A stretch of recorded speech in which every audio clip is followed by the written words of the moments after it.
Coming up on this edition of the Pro Wrestling Show, man, we got a lot as we talk about hot topics. As John Cena ties the knot, and many people, including me, didn't see it coming. But he ties the knot. We'll get to that on hot topics. Also, Mr. McMahon wants to bring back 2 stars who's out right now, but they're making somewhat of a sub comeback. He wants them to be primed and ready for WrestleMania season. You won't believe who those 2 stars are. Plus, the Raw Ring Report, as we had night 2 of the WWE Draft, the conclusion of the WWE Draft. Who landed on the red brand, we'll find out. And the Smackdown Ring Report, Smackdown kicked off for a new season, where Smackdown had its new superstars coming through the landscape of the show, of the land of opportunity on the blue brand. And AEW Ring Report as AEW celebrates its 1-year anniversary on TNT. And you believe all the titles in line and important angles to cover. All this and more when the Pro Wrestling Show starts right now.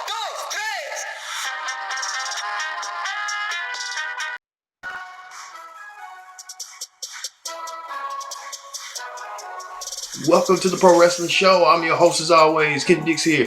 Glad you can join us here on the Pro Wrestling Show. Man, oh man, welcome back. But first things first, join in the conversation using the hashtag Pro Wrestling here on Connect. And don't forget, people, don't forget to subscribe. Subscribing is caring. Subscribe to Connect TV. Subscribe if you like the Pro Wrestling Show, the show that covers wrestling news for you, because wrestling matters and we matter here, and it's important to us to cover it for you, the wrestling audience. So hit that subscribe button while you can. But first things first, let's change it up a bit. Let's talk about the Smackdown Ring Report. Alright, on Smackdown this week, Smackdown kicked off with a kickoff show. You saw with Booker T and Michael Cole. I thought Renee Young was going to make a special appearance. She did. I guess WWE and her still got a little tension issue or something going on. I don't know what's going on with it. Michael Cole, Booker T led the previews, the rundown, what's going on with SmackDown in the season 2 premiere on Fox. Been quite imagine it's been quite a year since it's been on Fox. Wow. I guess SmackDown is here to deliver. But Triple H and Stephanie McMahon, the Authority, appeared on SmackDown to kick off the show. They gave the rundown on what new stars coming, what new storylines are coming, and how the WWE superstars from the SmackDown brand are going to accelerate the brand coming for a year's time and stuff. They run down Daniel Bryan returning. They run down the Street Profits, the new SmackDown Tag Team Champions. We'll talk about later on what's going on with the Street Profits winning the Tag Team Championships on SmackDown, then on Raw, where they were the previous champions. A whole bunch of others and stuff. And they kicked out with a melee too, where the Street Profits name was getting called. All the superstars fought each other. You saw the new graphic package. Seth Rollins is gonna be the one walking through the little screen of Tron or whatever instead of Kofi. It was telling, but it was embracing. Well, that led to the Freak, Lars Sullivan, making his return on SmackDown. And I think a lot of people with the controversy, we've talked about that on Hot Topics on what's going on with Lars Sullivan. It's getting even more crazier. I mean, it gets crazier every week. Every time he comes, it's a new scandal or something with him. All right. Well, he went against Raw's newest draftee, Jeff Hardy. And Lars pummeled Jeff Hardy like easy like Sunday morning. Lars Sullivan pinned Hardy 1, 2, 3. Lars quickly established himself as a top monster on SmackDown. So Lars Sullivan is something not to be reckoned with when you look at for this year to come. Also, in addition, was the New Day. The New Day, we learned their faith last week on the draft on night 1 on SmackDown last week. The New Day would be broken up, but many people thought Big E was going to turn on the New Day. That didn't happen. Xavier Woods, Kofi Kingston, all of them came in the ring, reminisced about the good old days of them forming that team and becoming the longest reigning tag team champions in WWE history, and still to this day with Kofi and Xavier on Raw. It was heartfelt, special. The send off, how they meant to each other, and the New Day went against former tag team champions Cesaro, Sheamus, and Nakamura. And you look at it, Cesaro is that link, because Cesaro was a part of the bar with Sheamus, and now he was a part of Nakamura and him being the New Day. So Cesaro always had a affinity fighting the New Day in something. Well, it was a message sent as Big E and Xavier Woods did the big landing, and that was it. And the New Day reminisced, and they stood in the ring, standing tall, proud, and that's something in a storyline that you never see before. Like, you think they're gonna break up, and then they do break up, and then they leave on farewell. No one didn't turn on each other. It was just all love and embrace. And that's what it's all about. So the New Day might not be together as a collective unit, but they still got the podcast. So they'll be together on that podcast, but as a group, I think they'll still be together, just not wrestling, but they'll still have each other's backs on different shows. So you never know. Never say never in WWE. Also, Daniel Bryan returned to Smackdown. Daniel Bryan made it, talked about him returning during the Yes Movement. And all come the Friday Night Messiah, Seth Rollins, came and interrupted. Rollins introduced himself and said that Daniel Bryan didn't introduce himself, didn't give him the acknowledgement he needed.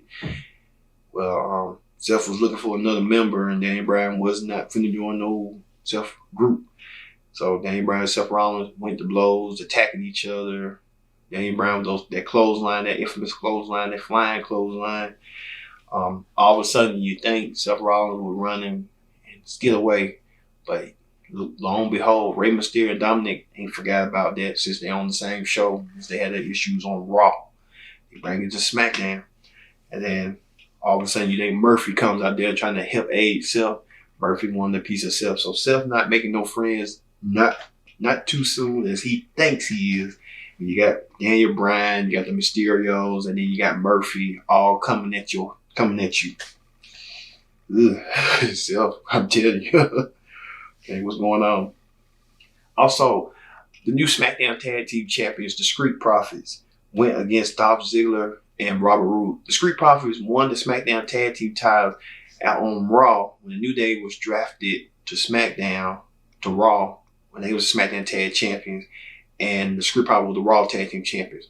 WWE official Adam Pearce, you might well call him the general manager or something, he should, made the call for them to switch, since they're on different shows with different championship belts for the tag team division, switch the belts out. The Street Profits were drafted to SmackDown on Raw this past month. We'll talk about that. And the New Day was drafted to Raw. They switched it out. Now we have new champions for their respective shows.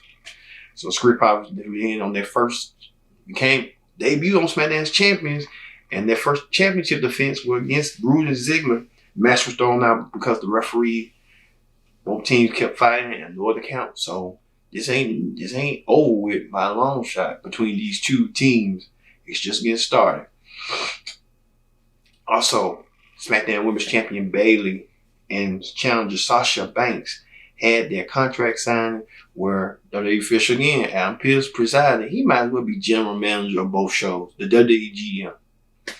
When Pearce came out there and Sasha and Bayley ripped each other apart. Sasha Banks made a cut in a promo about how she was friends with Bayley, how she didn't want to hold Bayley back, but Bayley held herself back. That's why she brought Bayley into WWE as quick as she can. But Bayley didn't buy in there. Bayley didn't care.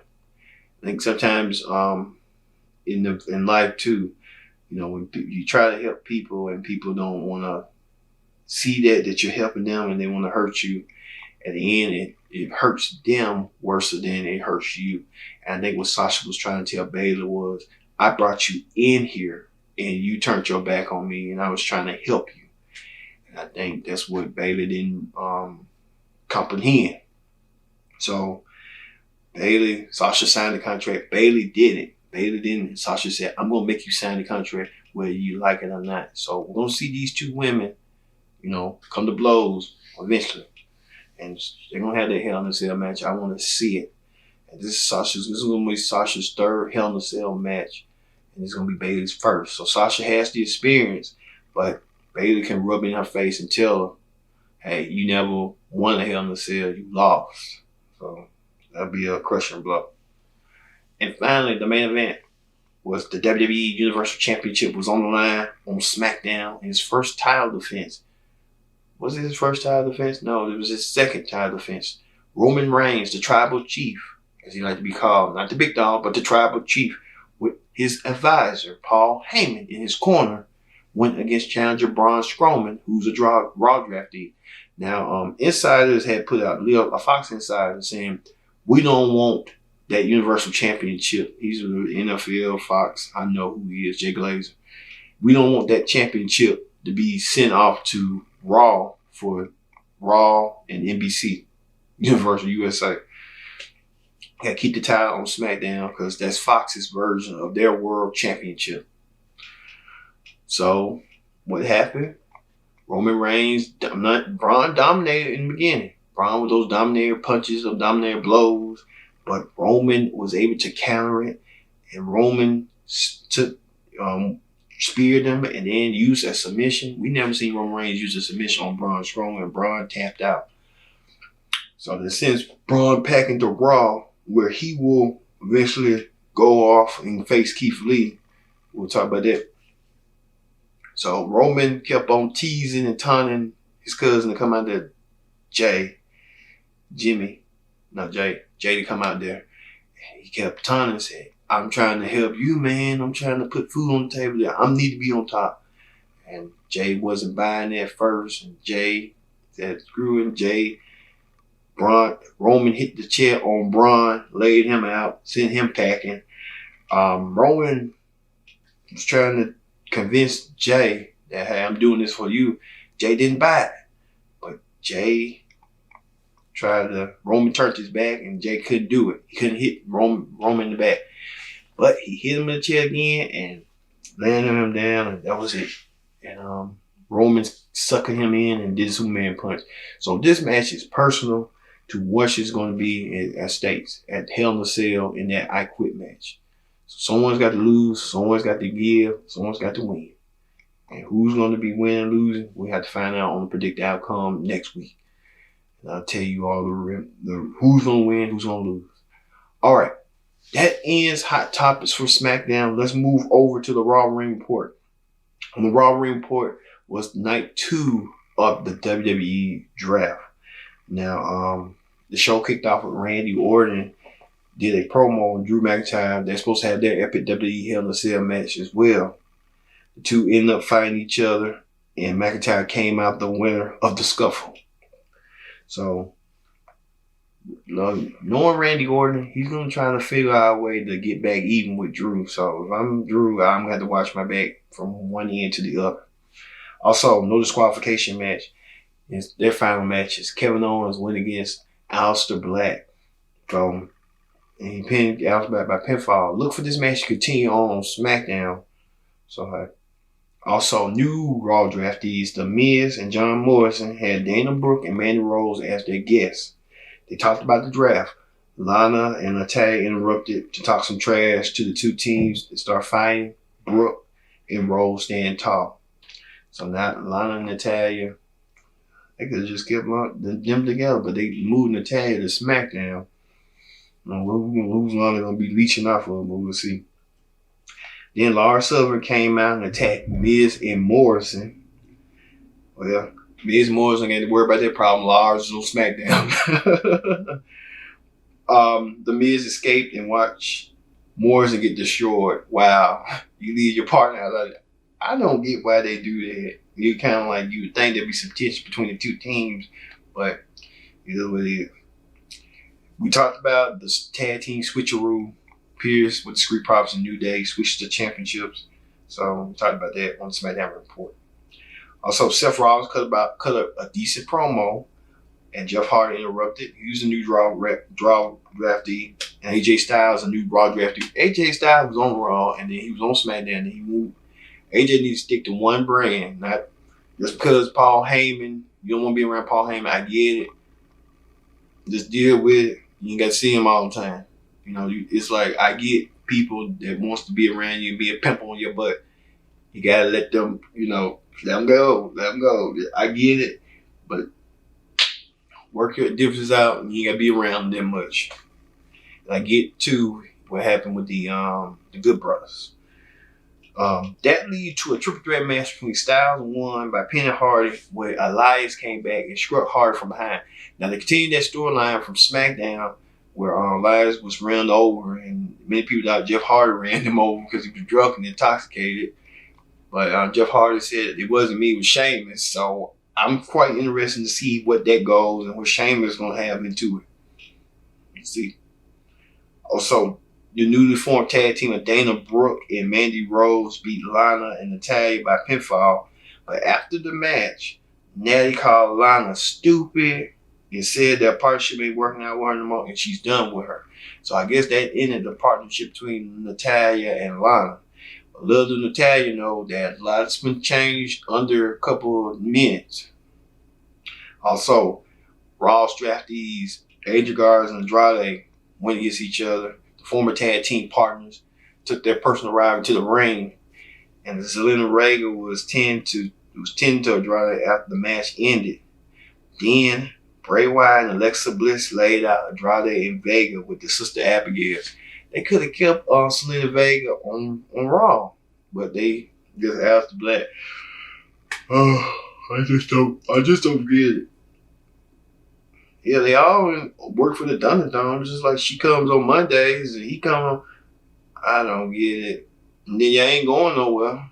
You can't go nowhere.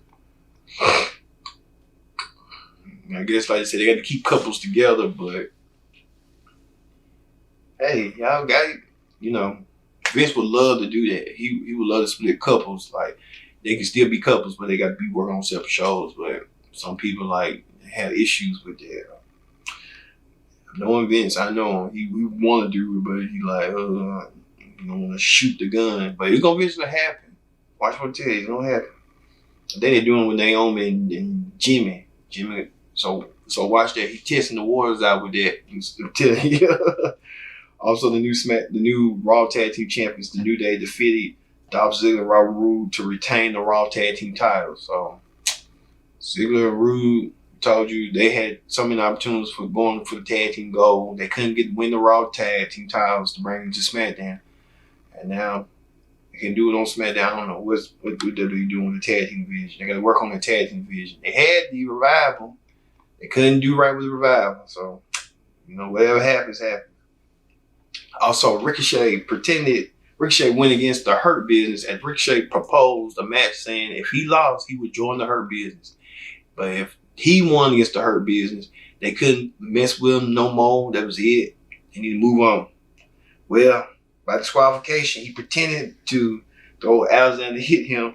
Classic Eddie Guerrero. As many of you know Eddie Guerrero would love to use the table, use a chair, and pretend he was out and unconscious and stuff. And the referee would tend to believe it. And then the opponent would look shocked and stunned, like, I didn't do it. But Eddie would kind of play with them and play possum. Alexander hit him with a chair because the referee made the call, and Ricochet won. Ricochet keep doing that Eddie Guerrero stuff. It works. And then finally, the main event. The main event was the women's Battle Royal, dual Battle Royal, where all the women who win earn a championship shot at Asuka. Well, you had Nia Jax and Shayna Baszler making a proclamation that you women need to get out of the ring because we're the two dominant ones because we're the tag team champions. The women didn't care. They eliminated both Jax and Baszler eventually. And it came down to Natalya and Lacey Evans. Many people thought Natalya was going to win the match. I thought Natalya was going to win. I really thought Lacey was going to win to restart her, revigorate her career. Lacey didn't win. Natalya, we thought, won the Battle Royal, but then all of a sudden, Lana came out of nowhere and eliminated Natalya and earned herself a women's championship match against Oscar, good luck. Good luck, Lana. You're gonna need it because Oscar's gonna strike you down one by one, bit by bit. So good luck on that. So, all right. And I think look down the road for Oscar to face Lacey Evans. They need to give her the championship. She's been craving for one for so long. She been what WWE be doing? They need to have me as a producer, a booker, or something. All right, there you go. All right, that ends the Raw Ring Report. When we return, we'll have hot topics as we talk about John Cena gets married. Yes, the leader of C Nation gets married. Everybody's under everyone's thumb, which I didn't see coming. Also, Mr. McMahon wants to bring back two WrestleMania main eventers. You won't believe who. And we'll have a lot more. Our topics is the NXT report and AEW report. All this and more when the Pro Wrestling Show returns in a minute. Don't go anywhere. Don't hit that button. Take a look. Turn around.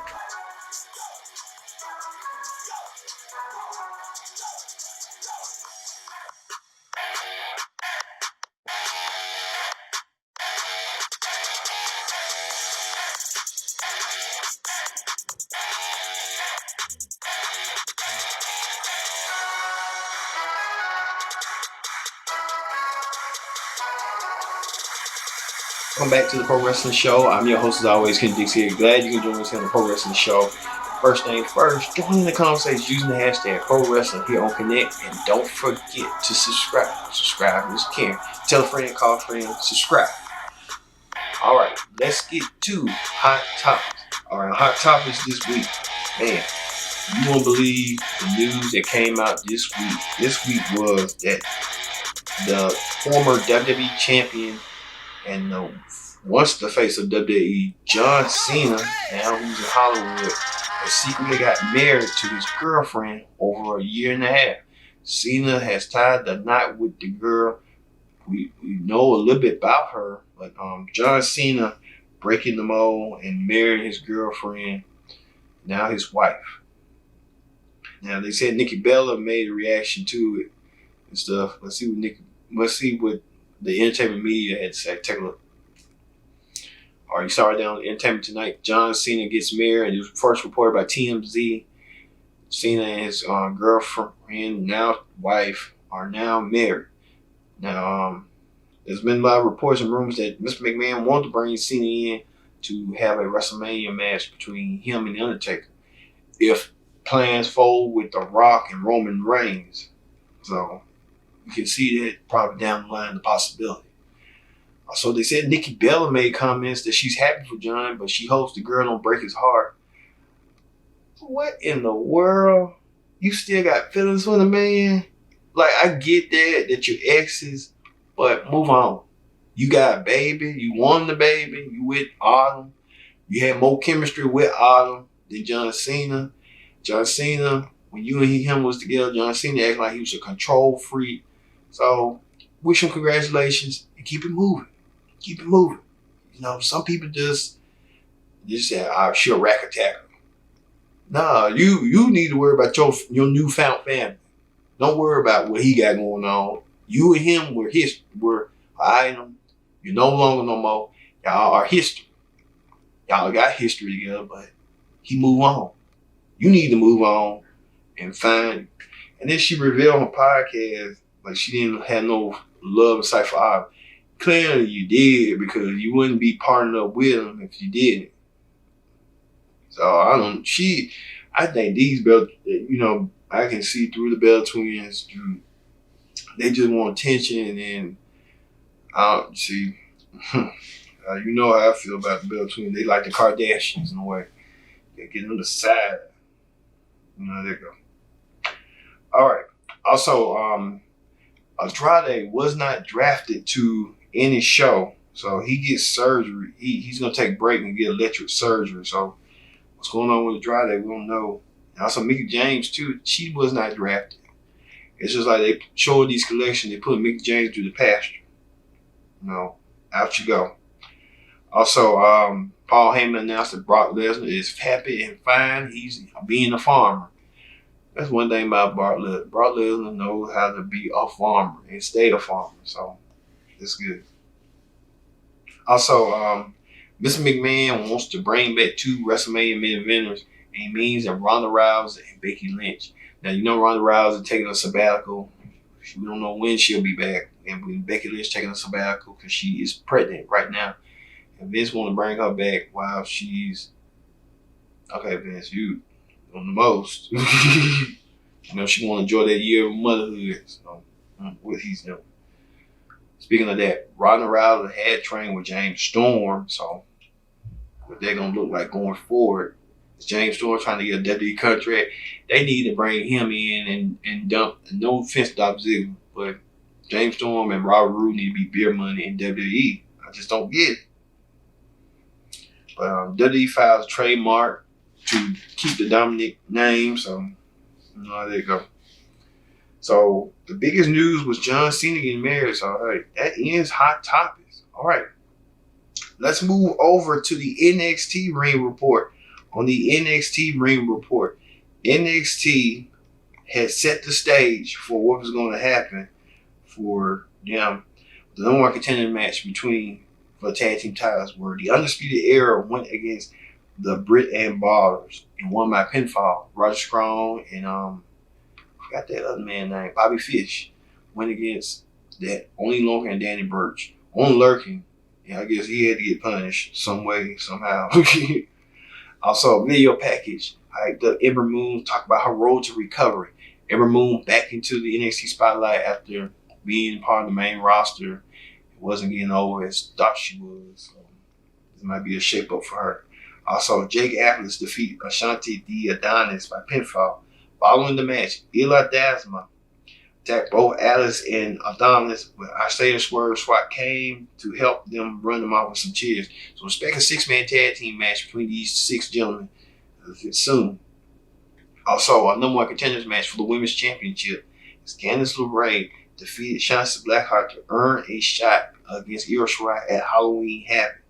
LeRae had the match, Shotzi had the match in control, but LeRae used brass knucks to get the win and was handed to them by Indian Hartwell. What is Indian Hartwell got to do with all this? Is she a stalker? Let's see. Also, Toni Storm came back and defeated Aaliyah by pinfall. Have you seen Toni Storm's, you know what? Her rump. I tell you, she got a rump. That's why I kept looking at rump. Also, X.I.Lee and Bola approached William Regal backstage back for a match that she can turn things around. So I don't know what this storyline going to head into, but we'll see. Also, Imperium defeated Drake Maverick and Killian Dane by pinfall. So Drake Maverick and Killian Dane trying to find this new form alliance where Drake's trying to show the happier side of Killian Dane. Killian Dane resisting to not show that, but eventually he's going to have to. Also, the North American Championship was online as Damian Priest went against Dexter Lumis. And Damian Priest and Dexter Lumis had that phenomenal match. But Jim Cornette not a fan of Damian Lewis.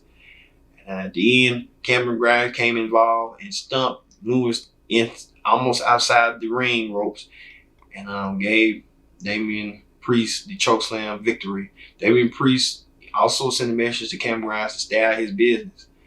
And all of a sudden, he got hit by a chair by John Garro, who earned himself a NXT North American title shot as a rematch at Halloween Havoc.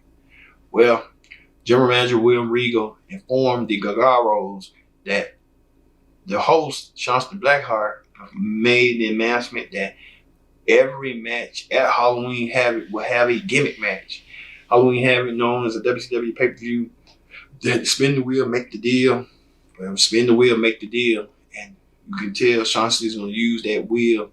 You know, that, remember the glove, the coal mine wheel match between Sting and Jake the Snake Roberts.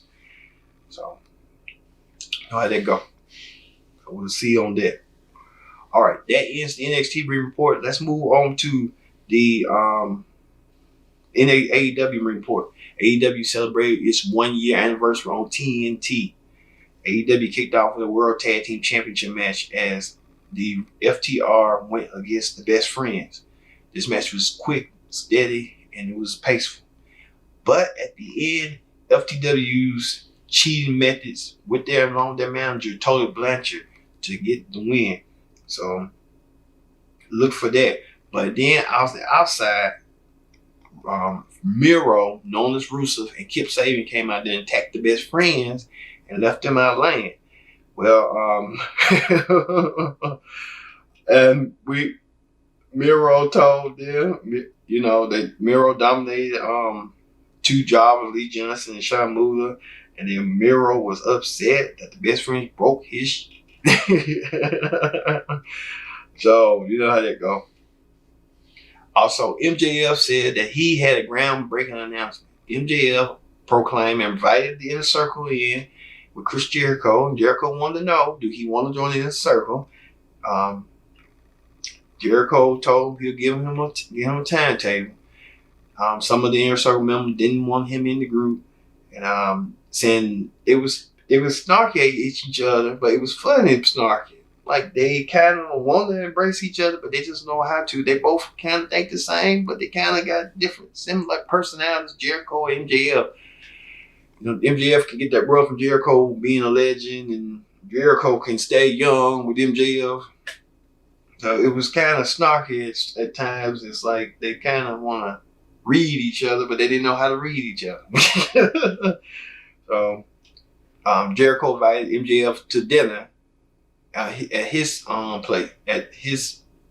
place of choice. So they'll have dinner next week to talk about if MJF is going to join the group or not. So we'll see. Also, the TNT Championship was on the line as Orange Cassidy went against Cody Rhodes with Brandy Rhodes and RNS on ringside. Good, phenomenal match between the two. Showed bell for bell between Orange Cassidy and Cody. Cody and Orange Cassidy tested each other's willpower and their strength and endurance. The end, Orange Cassidy was close to winning, but he couldn't get the job done, and the time limit had expired. But knowing that within 2 weeks there will be the rematch between the two, and we'll see bell to bell. Didn't see no Bowley, so we'll see with that.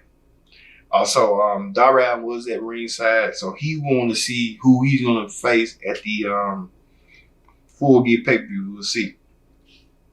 Also, Tony Schiavone interviewed Matt Hardy and his family at ringside. Matt Hardy gave a impeccable speech, and then all of a sudden this vignette came about destroying Matt Hardy's career. It was Sammy Guevara, and Sammy Guevara said he's not done with Matt Hardy by a long shot. So we'll see that between these two gentlemen, that rivalry continue. So look for that probably at Full Gear. Also was the tag team drawing who was the next contenders for the championship in a fatal four-way match between Tony Schiavone and the officials. They named the Young Bucks, Private Party, the Blade and the Butcher, and who else was it? The Pentagon and Phoenix, I think. So expect the Young Bucks to win go against FTR for the World Tag Team titles at Full Gear. Also, the Women's Championship was online as Hiro Shida defended her championship against the smoothest woman in the room, Big Swole. Big Swole went against, didn't hold back, but Hiro Shida won her title over Big Swole. Big Swole had a good finish, but look for Hiro Shida to go against either Nyla Rose or Dr. Big Breaker. Now, Dr. Big Breaker did have a spot where her and Tony Schiavone went to a spa and Petty Day, and Reba was there as well, but you know how Reba was and stuff, and they did like a little parody of the 4-year-old version as Tony Schiavone was getting his his chest hair waxed off, and it was like, no, there you go. Also, the World Championship match between Jon Moxley defending against the Murder Hawk, Lynch Archer, with Jake the Snake Roberts in his corner. Well, it was good grounding. The Murder Hawk had the match won. He kept pounding the defense time after time. But at the end, Jon Moxley found a way, kind of measure escape to win, and used that, I think that captain's hook or something. But he pinned him. where he hit the blackout and rolled him over. And all of a sudden, Eddie Kingston came out of nowhere and challenged him to a match. Eddie Kingston suspect this match at Full Gear as well. And also, too, it's going to be a tournament to crown the next number one contender for the World Championship. And the tournament finals will happen at Full Gear. People think Kenny Omega was to be the next person to get that. So it was a lot of elements going on at AEW, a lot of elements going on Smackdown, and we love it. It's just continue on. So it's keeping on the momentum going. All right. That ends the Pro Wrestling Show for this week. Next week is Predict the Outcome. We'll probably have 2 Predict the Outcome specials. We're going to have one for Impact Wrestling, and we're going to have one for WWE Hell in a Cell. So we'll see. So join us for those 2 specials, one for Saturday and one for Sunday. All right, I've been your host, Kendrick Dick, saying see you later, and we'll see you next week for another edition of the Pro Wrestling Show. See you later.